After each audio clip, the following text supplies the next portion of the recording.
Hi everybody, my name is Lydia Lauchella, and today I'm presenting on chapters 8 through 10 in Literacy in the New Media Age by Gunther Kress. Some considerations: Kress looks at how the macro social and cultural interactions with new literacies can affect literacy theory and power roles in literacy practices. In his text, he works through these ideas to understand how changes in metalinguist structures such as punctuation and how a text can be read influences the very underpinnings of our cultural and literacy practices.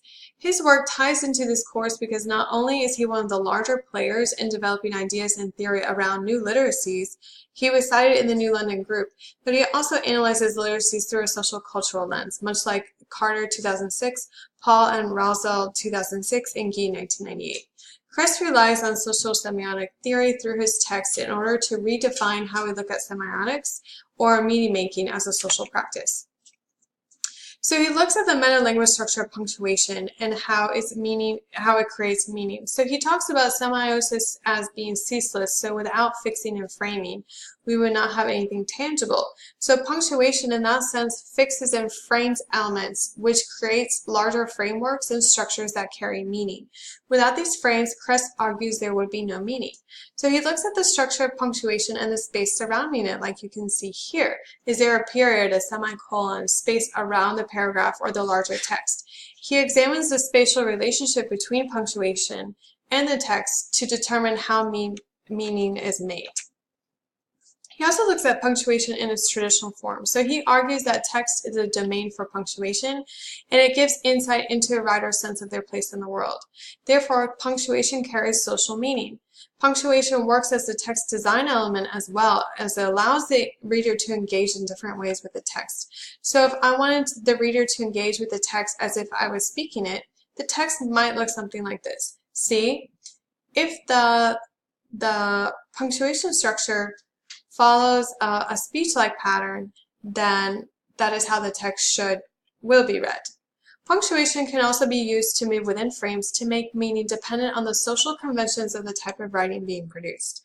So for example, if I'm writing an English paper or a poem, then it might look something like this. Punctuation rules change according to the social practice that defines how to write within that mode. But he looks at punctuation in its traditional written form is used to frame sequences of text. In multimodal writing, we cannot rely on traditional framing to read the text. On a web page, for example, there might be multiple images and text boxes. So how do we read this? He proposes that multimodal text actually frame in blocks, whereas attention is divided among spaces that require the most and the least amount of attention. So like a menu tab or an image, which one requires more of the reader's attention? It depends on what the reader wants to accomplish with that information. He also speaks about multiple entry points into the text. So you might not start the text from left to right like in a traditional book. So navigating these texts requires a different understanding of text framing. So let's take a look at the Google website, for example. This text is framed with an image here that you can click on and find out more about the person featured in this Google image. It also requires different entry points. If I want to do a quick search on Kress, then I could do that, or I can check my email, search images, or also produce other documents. So this text requires different attention than a book would, for example. And he also talks about how we read text and reading as semiosis or meaning making. So in old literacies, the text purpose was to tell the world, as he says, but now the text can show the world, like in my picture here. But textual interpretation is always partial. That is, the sign is always both a representation of what the sign maker wishes to represent and an indication of the phenomenon represented at that moment. So it's never really a full representation of that object.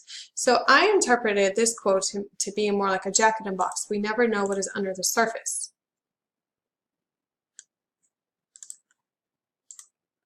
So So finally, he talks about affordances, constraints, and reading paths. So the way we read text is different depending on the mode in which it is presented.